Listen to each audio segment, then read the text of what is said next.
네, 안녕하세요. 네, 로마서 네 번째 강의입니다. 오늘은 12장에서 16장, 복음의 삶은 무엇인가? 라는 주제로 살펴보겠습니다. 저는 새나무교회 이진호 목사입니다. 우리는 그동안 음, 세 번에 걸쳐서 어떻게 의롭게 되는가? 1장에서 4장, 복음이 무엇인가? 믿음은 무엇인가? 구원은 무엇인가? 하나님의 의는 무엇인가? 뭐 이런 것들에 대해서 첫 번째 강의에서 살펴보았고요. 그리고 2장, 두 번째 강의에서는 5장에서 8장을 살펴보면서 그러면 어떻게 의롭게 사는가? 그러니까 의롭게 된 존재 혹은 의롭다 칭함을 받은 존재가 어떻게 의롭게 사는가? 왜냐하면 이건 죄의 문제가 있어서 그렇습니다. 죄의 문제, 또 사탄의 유혹, 이런 것 속에서 여전히 우리는 의롭다 인정을 받았으나 또 하나님의 칭의로 구원을 받았으나 그러나 여전히 우리 안에 죄가 있고 갈등하고 우리는 어떻게 의롭게 사는가? 5장에서 8장에서 살펴보았습니다. 우리 세 번째 강의는 유대인, 이스라엘은 어떻게 되는가? 그런데 단지 이스라엘만이 아니라 이방, 헬라, 로마, 그리고 이방, 지금 우리 모두까지 온 인류의 구원이 무엇인가? 그러니까 온 인류 구원에 대한 하나님의 비전, 또 예수님의 사랑에 대해서 좀 살펴보았습니다. 그게 9장에서 11장 내용이고요. 그리고 오늘 우리 마지막으로 그러면 의로운 삶, 다시 얘기해서 성령 충만하고 말씀을 따르고 또 하나님의 다스림을 받고 그런 삶은 구체적으로 실질적으로 무엇인가에 대해서 오늘 마지막으로 살펴보도록 하겠습니다. 참고로 로마서 구조는 뭐 방금 말씀드린 것과 유사합니다. 구조 자체가 1장 1절에서 15절은 인사말과 편지를 보낸 이유, 그러면서 복음에 대해서도 소개를 하고요. 그리고 어떻게 의롭게 되는가, 1장 16절에서 4장이고요. 또 어떻게 의롭게 사는가, 5장에서 8장이고요. 온 이스라엘의 구원은 어떻게 되는가, 9장에서 11장입니다. 그리고 의롭게 산다는 것은 무엇인가? 15장 13절까지고요. 마지막으로 다시 인사말과 편지를 쓴 이유를 말하고 있습니다. 그러니까 앞부분하고 처음 시작과 끝이 인크루즈, 숨이 상관돼 있죠. 그래서 이렇게 이런 구조로 로마서가 되어 있습니다. 자, 믿음의 삶. 우리 지난번에 했던 내용을 다시 한번 살펴보려고 합니다. 믿음의 삶은 결국 참된 자유이다. 그러니까 참된 자유가 뭐였습니까? 하나님의 아, 자유, 하나님의 초월성과 인간의 의지가 하나 되는 것. 그럴 때 진정한 자유가 된다.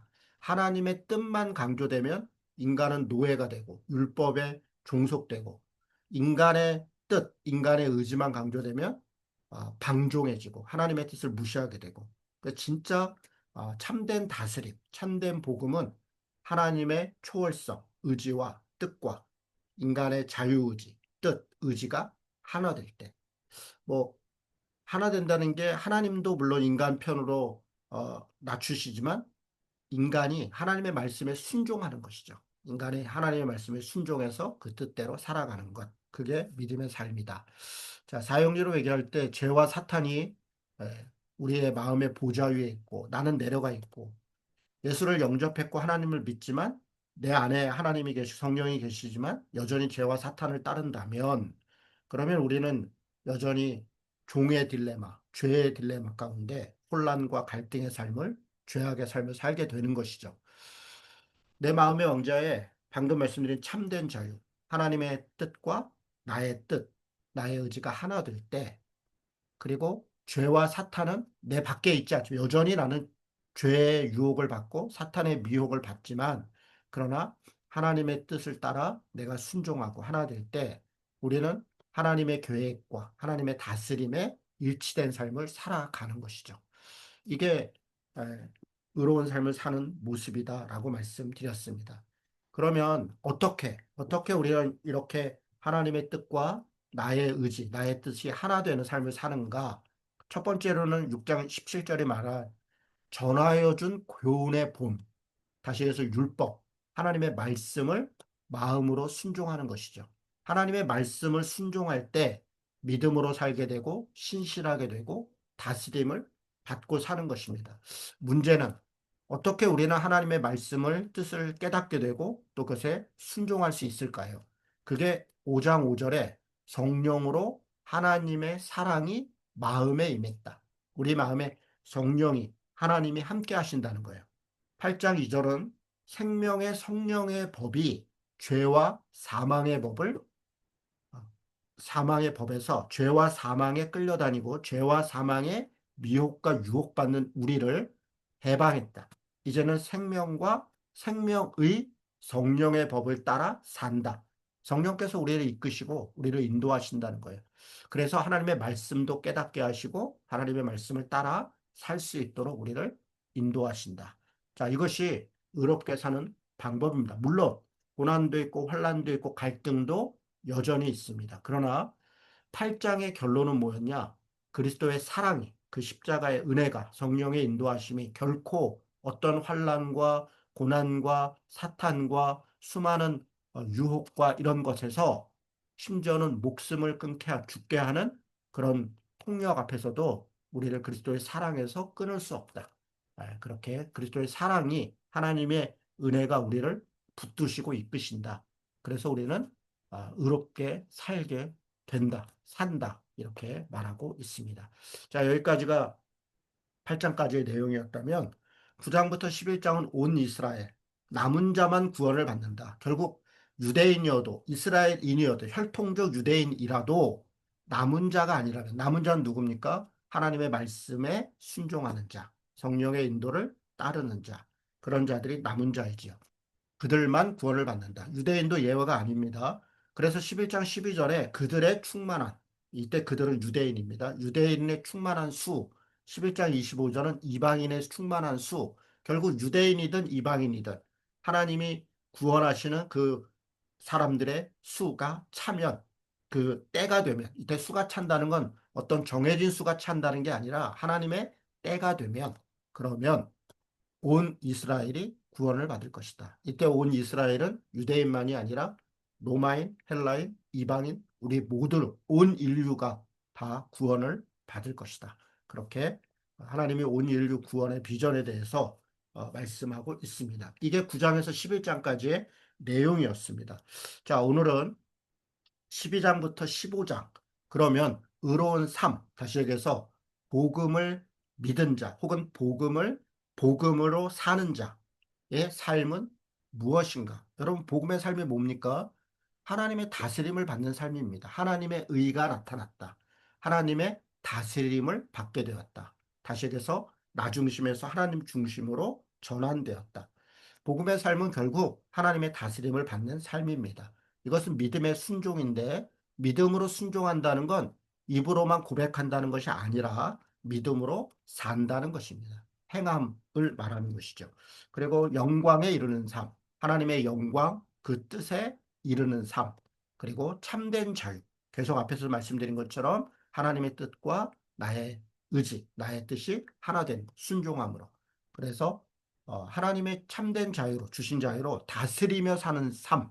다스린다는 건 군림한다는 게 아니라 섬긴다는 겁니다. 그래서 하나님의 참된 자유로 섬기는 삶. 이게 복음의 삶이죠. 마지막으로는 성령님의 인도함을 받는 삶. 이게 앞에서 계속 이야기했던 복음과 복음의 의와 그리고 그 의를 사는 방법과 방향에 대한 이야기입니다. 자, 무엇이 바로 이런 것들인가? 실제 우리 삶의 내용들. 그게 12장에서 15장 내용입니다. 12장에서 16장은 구조와 내용은 이런 겁니다. 12장 1, 2절은 일종의 인트로예요. 그러니까 서론, 주제 말씀이죠. 하나님의 뜻을 분별해라. 라고 서론으로 선언합니다. 그러면 하나님의 뜻이 어떻게 분별하는가, 혹은 하나님의 뜻을 분별했다는 믿음 또는 삶은 무엇인가? 그게 그 다음부터의 내용입니다. 3절부터 13절은 신앙인으로서 또는 공동체에서 교회든 어떤 신앙의 공동체 안에서 하나님의 뜻을 분별하며 사는 게 무엇인가 실제적 내용들을 기록하고 있습니다. 14절부터 12장 14절부터 13장은 이웃에게 또는 국가에게 이건 신앙의 공동체를 벗어나는 사회 또는 국가에서 하나님의 뜻을 분별하여 복음으로 사는 것이 무엇인가를 소개하고 있습니다. 자, 14장부터 15장 13절은 그런데 연약한 자들이 있어요. 공동체에서든 또 사회에서든 국가에서든 연약한 자들, 특별히 이방인들, 또 서로 생각이 다른 사람들, 유대인이나 헬라인이나 이런 사람들 속에서 우리는 어떻게 함께 복음으로 살아갈 것인가. 이게 14장에서 15장 13절까지의 내용입니다. 마지막으로 15장 14절에서 16장은 이후 사도 바울이 로마에 간다. 뭐 이후 일정에 대한 이야기, 또 인사, 안부를 전하는 이야기, 또 그곳에 있는 분들의 평안을 구하는 이야기. 그런 인사들로 마무리하고 있습니다. 자, 12장에서 15장에서 복음의 삶은 무엇인가? 먼저 12장 1절에 이런 말씀이 있습니다. 그러므로 형제들아, 내가 하나님의 모든 자비하심으로 너희를 권하노니 너희 몸을 하나님이 기뻐하시는 거룩한 산 제물로 드려라. 이는 너희가 드릴 영적 예배니라. 여러분 12장 1절은 그러므로로 시작합니다. 그러므로. 앞에 1장에서 11장까지 복음이 무엇이고 의로움이 무엇이고 또 어떻게 의롭게 살고 또 유대인과 이방인들 온 인류는 함께 구원받을 것이고 이런 이야기를 쭉 했어요. 그러므로 이제 그것이 어떻게 사는 것이다. 그러므로 그 복음의 의로움을 칭함받은 자들은 또 그 방향을 안 자들은 또 성령의 충만함을 이해한 자들은 그러므로 너희 몸을 하나님이 기뻐하시는 거룩한 산 제물로 드려라. 이게 영적 예배다라고 얘기합니다. 15장 6절도 지금 이 전체적인 복음의 삶을 마무리하면서 한 마음과 한 입으로 하나님 곧 우리 주 예수 그리스도의 아버지께 영광을 돌리게 하려 한다. 그러니까 하나님 아버지께 영광을 돌린다는 것, 이건 다시 앞에 12장 1절로 얘기하면 하나님을 예배한다는 거예요. 그래서 결국 12장에서 15장의 복음의 삶은 신앙적 언어로 얘기하면 참된 예배를 회복하는 것이다. 참된 예배를 사는 것이다. 여러분, 그러면, 다시 예배 잘 드리라는 얘기구나. 교회 열심히 출석해서 예배 잘 드리라는 얘기구나. 아닙니다. 이 12장에서 15장이 말하고 있는 참된 예배는 단지 교회에서 드리는 예배, 다시 얘기해서 제의적 예배만을 얘기하는 것이 아니라 삶의 예배, 일상이 우리가 살고 있는 삶이 곧 하나님 앞에서 하나님을 예배하는, 하나님을 경배하는, 또 하나님과 교제하는, 관계하는 그런 예배의 삶이다. 라고 말하고 있는 것입니다. 복음의 삶은 그래서 참된 예배를 회복하는 삶이다. 그게 무엇입니까? 참된 예배의 삶이. 12장 1절이 이렇게 얘기합니다. 아까 읽은 말씀이죠. 너희 몸을 하나님이 기뻐하시는 거룩한 산 제물로 드려라. 이것이 너희가 드릴 영적 예배다. 하나씩 보겠습니다. 여기서 너희 몸이 뭡니까? 내 몸을 하나님께 온전히 영적 예배로 드려라. 예배 시간에 가서 시간 내서 몸으로 또 물질로 예배하라는 말이구나. 아닙니다. 물론 그것이 소중하지 않다는 게 아닙니다. 이때 몸은 삶을 말합니다. 단지 육신을 말하는 게 아니라 이 몸으로 살아가는 이 땅의 모든 삶, 너희 삶을 하나님이 기뻐하시는 산재물, 죽은 재물이 아니라 살아있는 삶을 살아라. 죽은 자로, 수치하로, 절망으로, 또 그렇게 낙심으로, 죽은 자로 살아가는 게 아니라, 에덴 동산에 쫓겨난 자로 사는 게 아니라, 살아있는 자로, 하나님과 교제하는 자로 살아가는 삶을 살아라. 그것이 영적 예배다. 이때 영적이라는 단어는 로기코스라는 단어인데, 로기코스는 로고스에서 나온 말이에요. 로고스가 뭐예요? 이성. 또 요한복음 1장으로 얘기하면 말씀.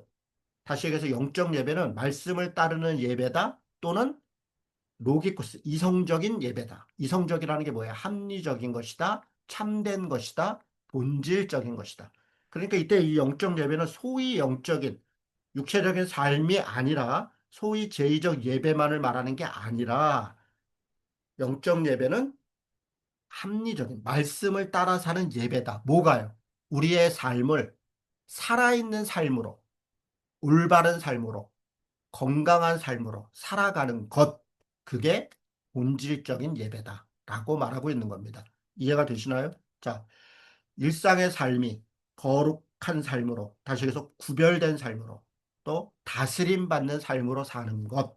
그것이 영적 예배입니다. 1장에서부터 이야기했던 것과 계속 같은 얘기죠. 복음으로, 복음은 하나님의 의가 임해서 믿음으로 믿음에 이르게 했다. 그래서 의인은 믿음으로 산다. 다시 얘기해서 하나님의 다스림으로 산다. 뭐 여러분 기억나시죠? 자, 두 번째로 2절은 이렇게 얘기합니다. 너희는 이 세대를 본받지 말아라. 이 세대를 본받지 말라 그래요. 그거는 이 세대를 컨펌하지 마라. 그러니까 이 세대를 따라가지 마라.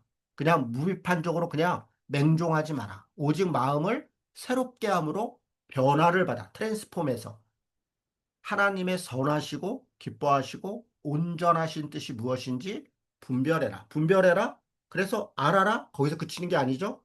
행해라. 하나님의 뜻을 알고 행해라. 이 세상의 뜻, 이 세속의 뜻 따라가지 말고 하나님의 뜻을 따라가라.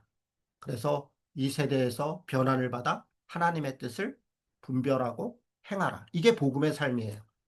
그게 뭔데? 그 내용이 뭔가? 그게 이제 이후에 말하고 있는 내용입니다. 자, 이 세대는 뭡니까? 먼저 한번 살펴봅시다. 뭘 컨펌하지 마라. 뭘 따라가지 말라는 거예요. 이 세대가 뭔데요? 자, 로마서 6장 6절은 옛사람을 얘기합니다. 죄에게 종로로 타는 자. 옛사람을 따라가지 마라. 내 욕망, 탐심, 탐욕 따라가는 그런 종로로 타지 마라. 이게 이 세대의 삶입니다. 조금 더 나아가서 에베소 2장 2절에 보면 이 세상 풍조를 따르지 마라. 이 세상 관습을 따르지 마라. 공중의 권세 잡은 자가 이 세상의 관습과 시스템과 제도와 어떤 문화와 이런 것들을 악하게 만들어 놓은 것들이 있다는 거예요. 그걸 따라가지 마라. 고린도전서 2장 6절은 이 세상 지혜를 따르지 마라. 곧 없어질 통치자들의 지혜를 따르지 마라. 그건 영원하지 않다는 거예요. 이 세상 지혜가 뭔데요? 세속적이라는 거예요. 탐욕과 욕심을 부추기고 그걸로 옳고 그름을 나누는 자기중심적인 문화, 자기중심적인 그런 세상, 세속 따르지 말아라. 고린도후서 10장 4절에 보면 육신에 속한 자, 육신에 속해 있다. 우리가 육신에 속해 있다. 하나님을 대적해 높아진 것을 파하라. 하나님을 대적해 높아진 육신에 속한 것들, 이런 것들이 이 세대입니다. 에베소 6장 10절은 비슷한 얘기를 합니다. 에베소 6장 10절도 우리의 싸움은 고린도후서 10장 4절도 우리의 싸움은 육신에 속한 게 아니다. 우리의 싸움은 육에 속한 게 아니다. 그러니까 눈에 보이는 것만이 아니라 내 욕심만이 아니라 통치자들과 이 세상을 통치하고 있는 통치자들과 권세들, 파워죠. 힘, 어둠의 주관자들, 악의 영들, 이런 것들에 대한 싸움이다. 여러분, 이게 뭘 얘기하는 겁니까? 결국 이 세대는 사탄과 그 숙주가 된 자들이 있어요. 그리고 그들의 체제가 있습니다. 내용은 뭡니까? 인간의 탐욕, 욕심, 그리고 자기중심성을 강화시켜서 적자 생존, 낙육강식, 내게 유익이 되는 건 다 옳은 것이다. 그래서 그런 것들을 부추기는 세속적인 것들, 바로 이 세대를 본받지 말고 그 변화를 받아 하나님의 뜻을 분별해라. 여러분, 당시 로마서를 쓸 때는 로마의 체제, 로마의 시스템, 로마가 추구하고 있는 가치가 이 세대입니다. 출애굽할 때는 이집트의 체제, 이집트의 가치, 그것이 이 세대였어요. 이 세대를 벗어나서 광야를 거쳐서 새로운 하나님의 나라로 간 것, 그게 출애굽 사건입니다. 이 세대를 본받지 않고 변화를 받아, 광야로 변화를 받아, 그리고 하나님의 뜻을 분별하고 하나님 나라를 간 것이죠. 마찬가지로 로마 시대에도 로마의 체제와 그들의 가치를 따르는 게 아니라 하나님의 뜻을 따라야 한다. 지금은요. 지금도 마찬가지죠. 이 세상이 추구하고 있는 가치, 제국주의적 시스템, 자본주의 혹은 온갖 돈과 권력과 명예와 쾌락을 당연시 여기는 이런 것들을 우리는 거부하고 따르지 말고 변화를 받아 하나님의 뜻을 따라가야 된다.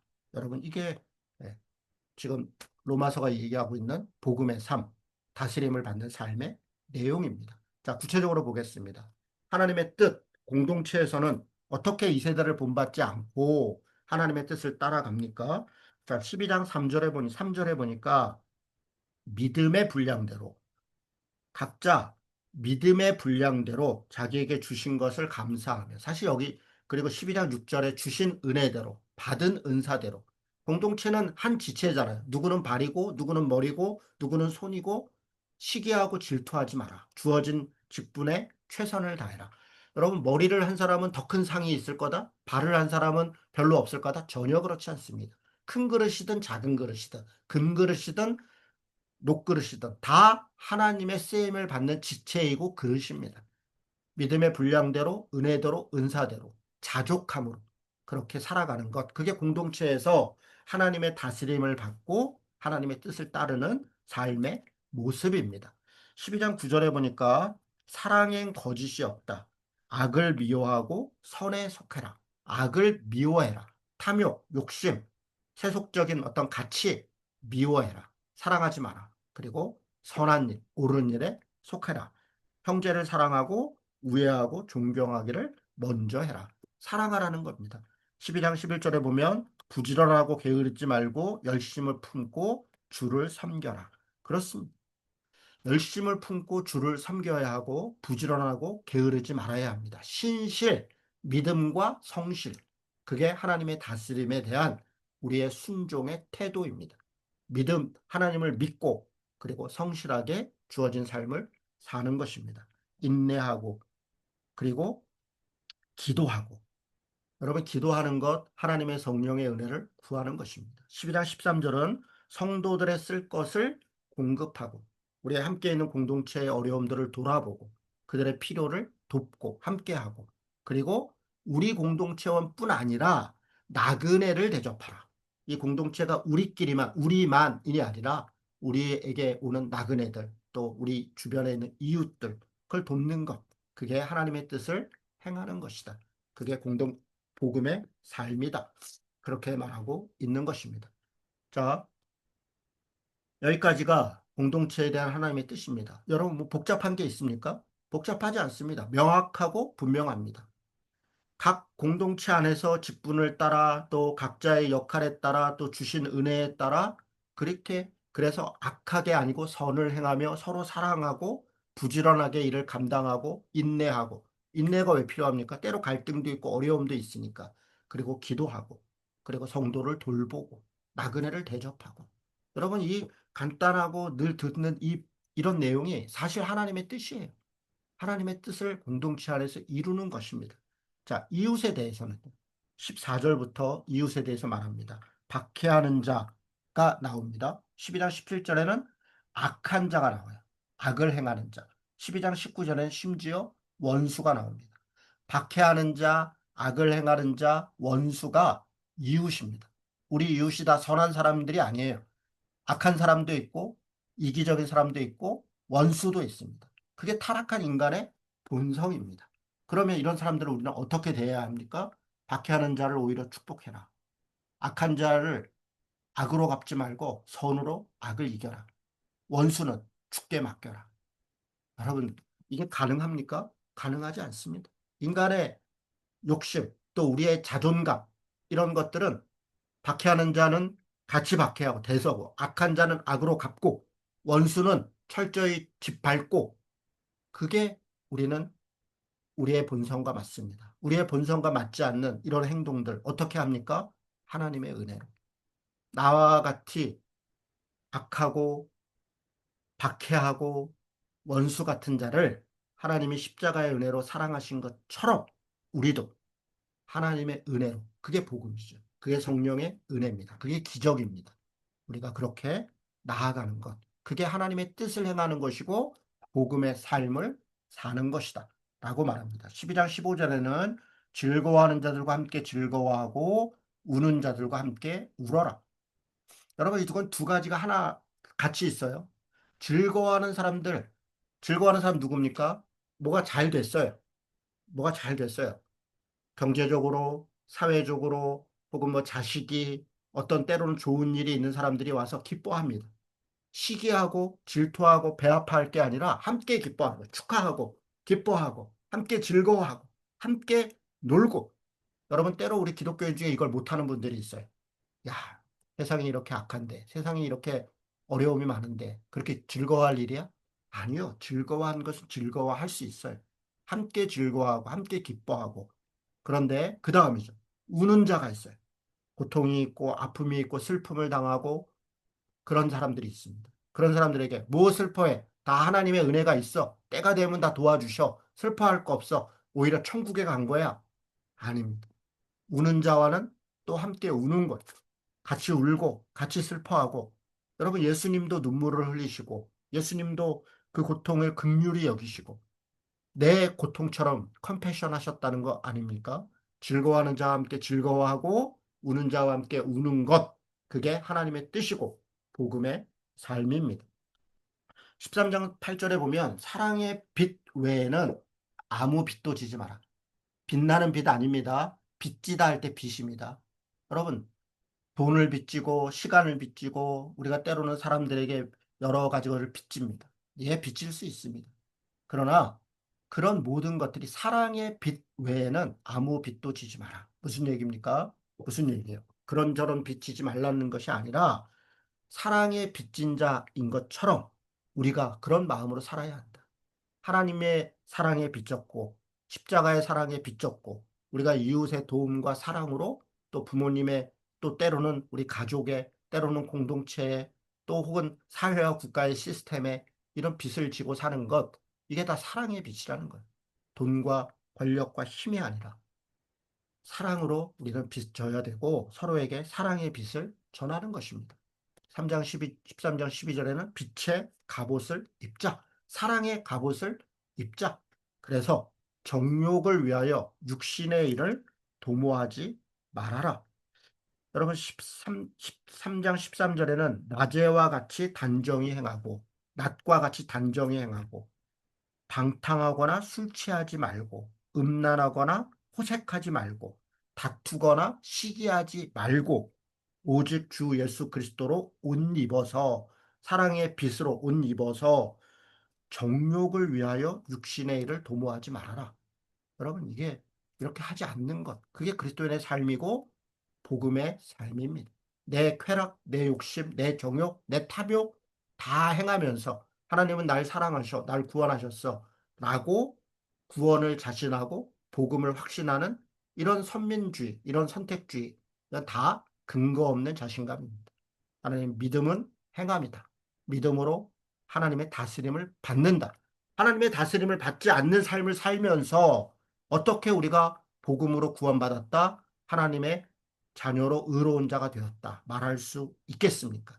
하나님의 뜻은 이웃과 함께 오히려 나를 박해하고 악한 자, 원수된 자를 축복하며 그들과 함께 살아가고 오히려 악을 악으로 갚지 않고 선을 행하고 즐거워하는 자와 함께 즐거워하고 우는 자와 함께 울고 그리고 거룩하고 구별된 삶을 살아가려고 애쓰는 것.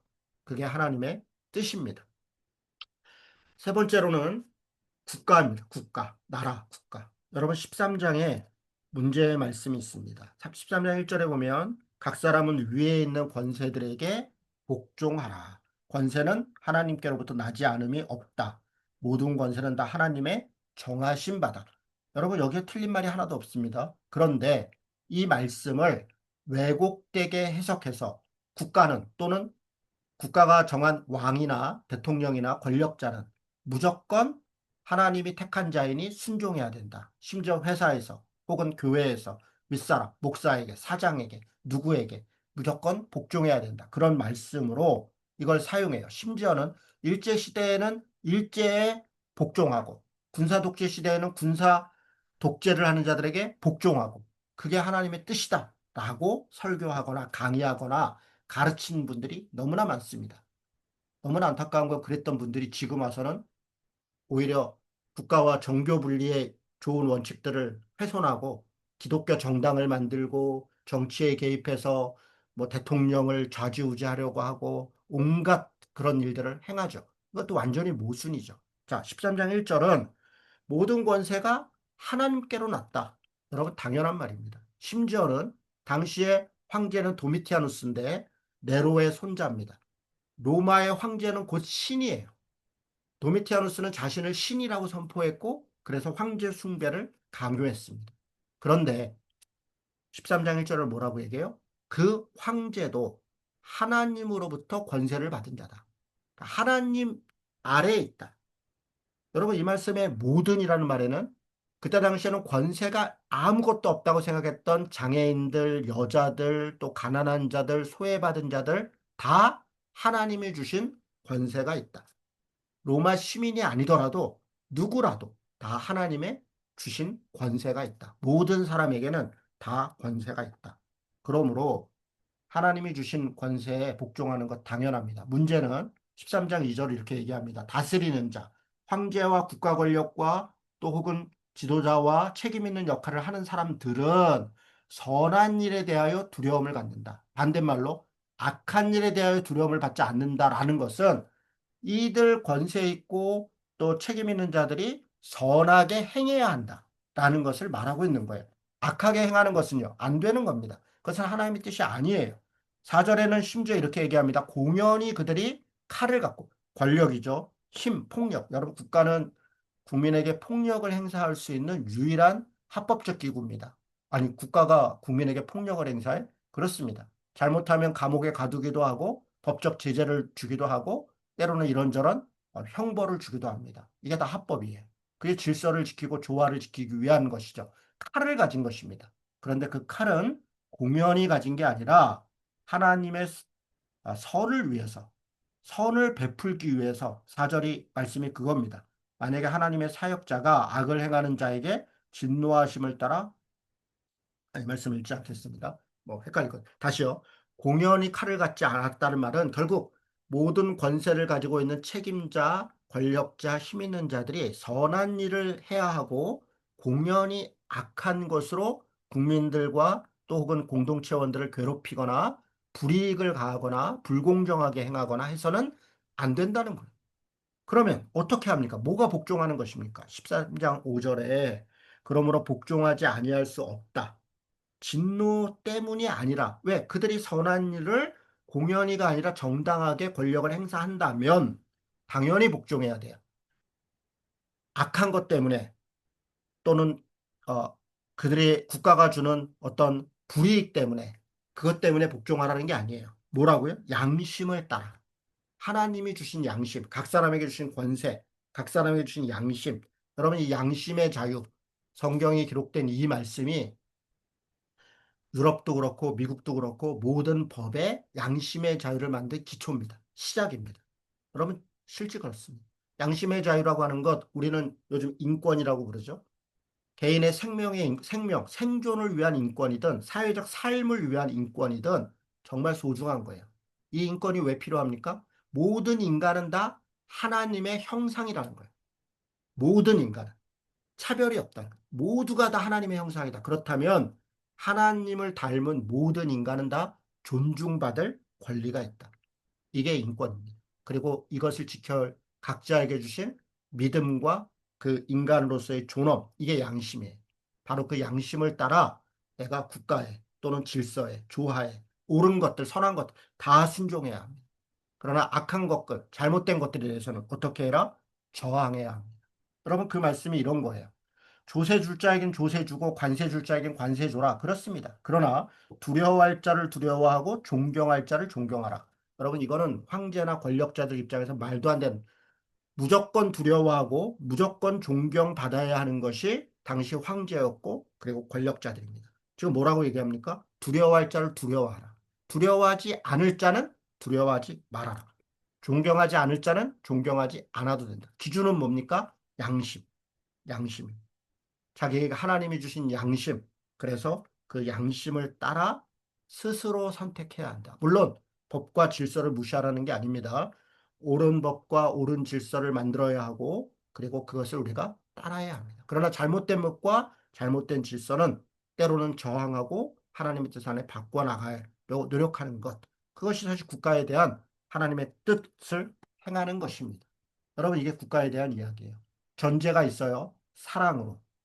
그리고 비폭력으로 뭐 이런 것들이 전제되어 있습니다. 자, 뭐 이런 정도 이야기하고요. 연약한 자들이 있습니다. 연약한 자들. 여러분 14장 1절에 보니까 믿음이 연약한 자가 있다. 너희가 받아라. 그러나 그 의견을 비판하지 말아라. 연약한 자들의 연약함은 그것을 이해해야 된다는 거. 예를 들어 먹을 것. 여러분 우리는 이건 더러운 거야, 이거는 깨끗한 거야 얘기합니다. 예, 그런 것이 있을 수 있습니다.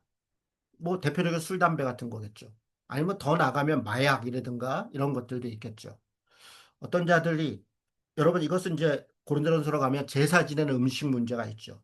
여러분 모든 종교에는 먹는 것을 가지고 거룩한 것, 더러운 것, 그렇지 않은 것 이런 규정들이 있어요. 뭐 다 이유가 있습니다. 레위기 11장에 나와 있는 먹어라 먹지 마라 이런 것들이 있습니다. 유대교회, 이슬람교회 다 있습니다. 여러분 그러나 연약한 자들 안에 잘 몰라서 또는 생각이 달라서 실수하거나 잘못할 수 있습니다. 베드로가 하나님이 먹으라고 했던 더러운 것들, 짐승들에 대해 난 먹을 수 없습니다.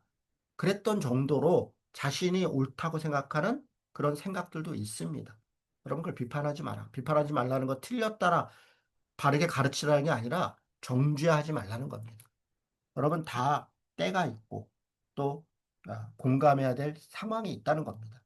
이날과 전날, 여러분 지금 14장 5절에는 어떤 사람은 이날을 전날보다 낮게 여기고 어떤 사람은 전날을 또 낮게 여기고 모든 날 다 뭐 그게 그거다 이렇게 같게 여기고 각자 마음에 확정한 대로 행해라. 이건 사실 안식일만 얘기하는 게 아니라 절기나 각종 유대교에 있는 그런 날을 얘기하는 겁니다. 지식과 혹은 생각이나 지식이 부족하거나 또는 생각이 조금 달라서 여러 행동을 할 때 그보다 더 중요한 것은 사랑이라는 것. 그걸 포용하고 함께 가면서 바른 것을 가르치지 말거나 바른 길로 가지 않아야 된다는 게 아니에요. 연약한 자에 대한 배려, 원칙은 있으나 그 다음에 배려도 있어야 하는 거예요. 10장 17절에 보니까 하나님의 나라는 먹는 것과 마시는 게 아니다. 그러니까 어떤 음식이니 어떤 날이니 어떤 규정이니 이런 것들로 하나님의 나라, 하나님의 뜻이 있는 게 아니라 성령 안에서 의와 평강과 희락이다. 이때 의를 righteousness, 개인의 의로 해석할 수 있습니다. 그러나 justice, 정의, 하나님의 나라는 먹고 마시고 즐기는 거에 있는 게 아니라 그것을 어떻게 하는가. 그게 내가 신자로서의 어떤 삶이라가 아니라 더 넓게 가서 정의를 이루는 것. 의로운 자로 다스림을 받는 것. 그래서 평화, 평강, 피스입니다. 평화를 이루는 것. 그리고 그 안에 기쁨과 희락이 함께 있는 것. 이게 하나님 나라라는 거예요. 이 거대하고 아름다운 하나님 나라를 추구하고 그 방향으로 나가지 않고 우리는 기껏해야 교리, 말씀을 빙자해서 이건 먹어도 돼, 이건 먹지 않아야 돼. 뭐 어떤 규리, 교정, 이런 율법, 이런 것으로 비판하고 정죄하고 신앙을 평가한다면 그것은 이 거대한 복음의 인류 구원의 비전에 대해서 우리가 잘 이해하지 못하고 있는 것이다. 그렇게 말하는 겁니다. 연약한 자들에 대해서 원칙을 잊지만 배려하고 무엇보다 중요한 건 사랑이다. 그렇게 말하고 있는 것입니다. 자, 14장 19절에 보니까 그러므로 우리가 화평의 일과 평화를 이루는 일과 서로 덕 세우는 일에 힘써라. 그렇게 말하고 있습니다. 자, 하나님의 뜻, 온 이스라엘 정신이 있습니다. 그게 15장입니다. 15장에 마치 9장에서 11장, 11장 결론에서 얘기했던 온 이스라엘에 대해서 다시 한번 이야기를 합니다.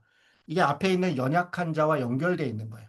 때로는 유대인이 볼 때는 이방인들이 연약하고, 왜냐하면 어떤 규정이나 율법을 잘 모르거나 안 지키니까.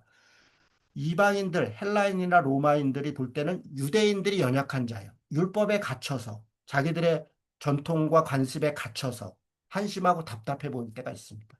양쪽 다 연약한 자일 수 있습니다. 15장 5절에 보니까 인내와 위로의 하나님이 너희로 그리스도 예수를 본받아 서로 뜻을 같이 하여 주사 한 마음과 한 입으로 하나님 곧 우리 주 예수 그리스도 아버지께 영광을 돌리게 하려 합니다. 유대인이든 이방인이든 또는 어떤 원칙과 복음의 능력과 이런 것에서 참된 자유를 가진 자든 그렇지 못한 사람이든 서로 다 한 마음으로, 한 뜻이 되어, 한 사랑으로 하나님께 영광을 돌리는 것으로 나아가는 것. 그게 결국 복음이고, 그게 우리가 복음의 삶을 살아가는 목표이고 방향인 것이에요. 자, 그래서 15장 9절에 이방인들도 찬송하라, 예배하라. 제의적 예배만 말씀드린 게 아니라고 얘기했죠. 12장 1절에 일상의 삶에서 거룩한 산 제물로 드리는 영적 예배, 말씀을 따르는 예배, 일상의 삶의 거룩함을 이방인들도 찬송하라.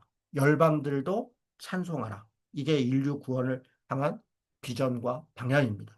15장 13절에 마지막으로 소망의 하나님이 모든 기쁨과 평강을 믿음 안에서 너희에게 충만하게 하사 성령의 능력으로 소망이 넘치게 하시기를 원하노라. 여러분, 이게 사도 바울의 간구이고 우리가 나아갈 방향입니다. 소망의 하나님이 기쁨과 평화를 믿음 안에서 우리 모두에게 충만하게 하셔서 우리가 성령의 능력으로 그 소망이 하나님 나라에 대한, 하나님 다스림에 대한, 또 영원한 그 평화에 대한 그 소망이 우리 안에 가득하고 그 방향으로 나가기를 원한다. 여러분, 복음의 마침이 이렇게 놀라운 하나님의 복음의 은혜로 맞춰지고 있습니다. 여기까지가 복음의 삶입니다. 여러분 들어보니 어떻습니까? 예, 우리 각자 우리가 하나님의 뜻을 따라야 된다. 공동체에서 어떻게 해요? 뭐 결국은 사랑하라. 인내하고 격려하고 즐거워하고 기뻐하고 함께 울고 그리고 이웃에 대하여 정죄하고 비난하고 배척하는 것이 아니라 함께 서로 사랑하고 선으로 악을 이기고 그리고 하나님께 은혜를 구하고 이웃과 함께 살아가는 것. 국가에 대해서 우리가 순종하고 따라야 될 질서와 조화를 이루어 가야 합니다. 그러나 국가를 다스리고 책임 있고 지도자 있는 책임 있는 사람들은 선한 일을 행해야 하고 악을 행해서는 안 되고 함부로 핍박해서는 안 되고 믿는 자들은 그 질서와 조화를 하나님이 주신 양심을 따라 우리가 해야 될 조세, 국세, 내야 될 거 내고 그러나 두려워할 자 두려워하고 존경할 자를 존경하며 국가 일원으로서 우리가 함께 말씀을 따라 살아가는 것. 또 연약한 자들에 대해서는 배려하고 기다리고 또 함께 살아가고. 여러분 그것이 하나님의 뜻이라는 거예요. 복잡하고 어려운 내용이 없습니다. 여러분 이게 지금 복음을 살아가는 삶이고 우리가 지향해야 될 방향이다라고 말합니다. 자, 마지막으로 15절 16절에 보니까 바울이 이후 일정을 얘기해요. 내가 이방인을 위하여 그리스도 예수의 일꾼이 되었다. 앞으로도 이 일을 열심히 할 거다. 그러니 내가 서바나 스페인으로 갈 때 여러분이 나를 보내주기 바란다. 누가 잡았나요? 아니요. 필요한 물질과 필요한 도움을 좀 달라. 그런 얘기예요. 선교를 위해 후원하고 도와달라. 얘기합니다. 지금 로마로 가기 전에 내가 예루살렘으로 간다. 왜요? 예루살렘에 기근이 났기 때문에 그들의 어려움들을 돕고 그들을 필요한 물건들을 그러니까 이 후원을 받아서 지금 도우러 간다. 지금 그렇게 이야기하고 있습니다. 자, 그리고 마지막으로 인사를 합니다. 여러분 인사에 보면 여러 인물들이 나와요. 여러 인물들이 나와요. 일단 16장 1절부터 20절까지는 그곳에 있는 사람들에게 바울이 인사를 전하는 거예요. 그리고 21장부터는 이곳에 있는 사람들, 나뿐 아니라 이러이런 사람이 함께 인사를 하고 있다. 뭐 디모데, 누기오, 뭐 야손, 소시바데 뭐 이런 사람들이 함께 이야기한다. 자, 그러면 16장 1절부터 여러 로마에 있는 사람들을 언급하고 있는데 그만큼 바울이 로마 교회에 있는 사람들과 관계가 있다는 거예요. 그 중에는 바울이 복음을 전했던 사람도 있고 바울과 교제했던 사람들, 흩어진 유대인들 중에 있습니다. 여러분, 일꾼 베베가 그러니까 로마서는 베베라는 일꾼, 뭐 집사로 번역하기도 하지만 여러분 이건 사실 고린도전서 3장 5절에 같은 단어를 썼는데 일꾼은 그냥 단지 집사가 아니라 사역자입니다. 베베는 사역자예요. 우리 자매 베베, 여자입니다. 그러니까 지금으로 얘기하면 사역자, 선교사든 목사든 사역자든 다 하나님께서 세운 일꾼이라는 거예요. 일하는 자는, 여자를. 그 시대에. 여러분 요즘 한국교회 여성 목사 안수가 안 된다. 장로는 안 된다. 안수는 남자만 받는다. 말도 안 되는 얘기입니다. 베베라고 하는 이 로마서라고 하는 이 가장 훌륭한 복음의 말씀, 복음의 정수를 가장 지식인들이 있는 로마, 헬라인과 로마인들, 로마의 시민권자들, 유대인들이든 그 사람들이 있는 교회에 누가 가서 지금 전합니까? 전하고 준 게 끝나는 게 아니에요. 읽어주는 거예요. 그때는 가져간 사람이 읽습니다. 또 질문하면 그 사람이 해설을 해줘야 됩니다. 그 일을 누가 했다고요? 여자 베베. 그렇습니다. 여자도 사역자였다. 일꾼입니다. 또 브리스가와 아굴라를 얘기합니다. 여기 보면 3절에 있습니다. 브리스가와 아굴라. 예, 바울과 함께 동역했던 바로 그 브리스가와 아굴라입니다. 브리스가가 여자고 아굴라가 남자입니다. 부부예요. 그런데 여자를 먼저 썼어요. 여러분 이건 당시 시대의 관행에 완전히 어긋나는 겁니다. 여성 사역자 존중했고요. 바울은 의도적이고 일부러 여성을 더 먼저 앞세운 면도 있습니다. 16장 7절에 보면 내 친척이요 나와 함께 갇혔던 안드로니고와 유니아에게 문안하라. 안드로니고와 유니아는 아마 부부인 것 같아요. 유니아가 여자입니다. 그들은 사도들에게 존중이 여겨지고 그러니까 사도들도 이 부부를 존중이 여겼다. 그리고 또한 나보다 먼저 그리스도 안에 있는 자다. 여러분 이 표현을 어떻게 해석할 건가? 그들이 먼저 믿은 자다. 그런 의미로도 해석을 하지만 사도들이 앞에 있잖아요. 그죠? 사도들에게 존중이 여김을 받았다. 나보다 먼저 있는 자다. 지금 사도 바울이 사도잖아요. 유니아도 당시에 사도로 인정을 받았다. 사도가 그렇게 많아요? 12사도, 그리고 바울 외에도 많은 사람들이 사도로 불림을 받았어요. 하나님의 보내심을 받았죠. 물론 지금 우리가 생각하는 12사도나 바울처럼 그런 사도적 권위를 가진 건 아닙니다. 그러나 하나님의 사역자로 그렇게 쓰임 받았다. 누가요? 안드로니고와 유니아 여자가, 브리스가 여자가, 베베 여자가. 여러분 이렇게 여자에 대한 사도들, 뭐 다른 여러 사람들도 다 나오지만 제가 특별히 이것만 딱 꼭 집어서 그 가장 로마적인 그리고 지식인들이 그때 당시 헬라적인 남성 중심적 문화 속에서 사도 바울이 복음을 얘기하는 마지막에 여성 사역자들을 가감없이 어떤 면에서는 존중하며 보내고 있는 이 말씀 이게 어떤 면에서는 복음의 삶이다. 연약한 자들을 배려하는 것이고 복음을 지향하는 것이다. 여러분 그렇게 말하고 있는 것입니다. 16장 17절에 형제들아 내가 너희를 권하노니 배운 교훈을 거슬려 분쟁을 일으키고 거치게 하는 자들이 있어요. 이들은 연약한 자가 아니에요. 연약해서 그런 것이 아니라 분쟁을 일으키고 거치게 하고 자기의 교만함으로 마치 염소같이 들이받고 그렇게 다른 사람들을 핍박하고 자기의 권력과 돈을 자랑하고 이런 자들을 그들에게서 떠나라. 그들에게서 떠나라. 단호하게 이야기합니다. 그리고 선한 데 지혜롭고 악한 데 미련하라. 평강의 하나님께서 속히 사탄을 너희 발 아래 상하게 하실 것이다. 여러분 우리가 지혜가 필요해요. 악한데 밀어내야 되지만 악한 것에 대해서는 밀어내야 되지만 지혜가 필요해. 무조건 옳다고 옳은 것대로 말하고 행동하는 것이 아니라 지혜롭게 하나님의 은혜를 구하면서 상황과 때를 기다리면서 그렇게 해가는 것. 그것이 선한데 지혜롭고 악한데 미련한 것이에요. 자, 마지막으로 16장 25절에 나의 복음. 앞에서도 하나님의 복음을 얘기할 때 지금 나의 복음과 예수 그리스도를 전파함은 영세전부터 간추었. 지금 사도 바울이 전하고 있는 복음, 왜 나의 복음이라는 표현을 쓸까요? 지금 로마에 있는 교회 유대인과 헬라인 로마인들 안에 서로 복음에 대한 견해가 달라요. 그래서 내가 이해하는 복음을 여러분에게 전하겠습니다. 그렇게 시작한 거예요. 그게 로마서 1장 15절이잖아요. 나의 복음. 내가 전하려는 복음은 이러면서 이야기합니다.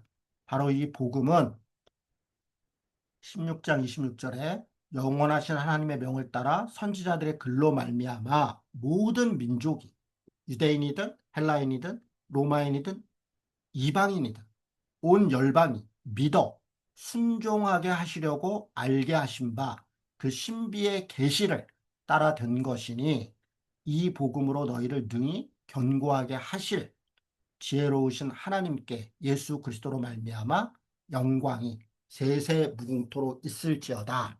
아멘. 여러분, 로마서는 이렇게 끝납니다. 로마서는 복음을 전했고 가르쳤고, 그리고 그 복음이 무엇이다? 하나님의 다스림이다. 그리고 그것을 순종하는 것이다. 어떻게? 그 말씀으로, 그 성령의 은혜로. 그렇게 우리는 복음을 믿고 복음을 살고, 그리고 구체적으로 그 복음의 삶이 무엇이다? 네, 우리의 공동체 신앙적으로는 하나님의 뜻을 행하는 것인데, 신앙적으로는 인내하고 사랑하고 하나 되고, 그렇습니다. 즐거워하고 기뻐하고 함께 울고 선으로 악을 이기고, 이웃에 대해서는요, 기다리고 축복하고 인내하고. 여러분, 그렇습니다. 그래서 이웃과도 결국 사랑하고, 사랑의 빛을 지며 서로 사랑하고, 공동체에 대해서는 권력과 질서 당연히 존중해야 됩니다. 그러나 하나님의 뜻, 하나님이 주신 양심을 따라, 하나님의 말씀을 따라 우리가 그렇게 국가와 이웃에 대해서도 하나님의 뜻을 행하며, 또 연약한 자들에 대해서는 배려하고 기다리고, 그러나 분쟁을 일으키고 거치는 자들에 대해서는 그들을 떠나고 그들을 징계하고, 그렇게 복음으로 하나 되도록, 또 원칙을 세우고 배려하도록 그렇게 말씀하고 있는 것, 이게 복음의 삶이고 하나님의 다스림을 사는 삶입니다. 우리는 이런 삶으로 인도하신, 그래서 우리를 구원하시고 그리고 복음의 삶을 살도록 하신 하나님과 예수 그리스도의 은혜와 성령님의 인도하심에 하나님의 은총이 함께 하시기를 주님의 이름으로 축원합니다. 이상 강의 마치겠습니다. 감사합니다. 아멘.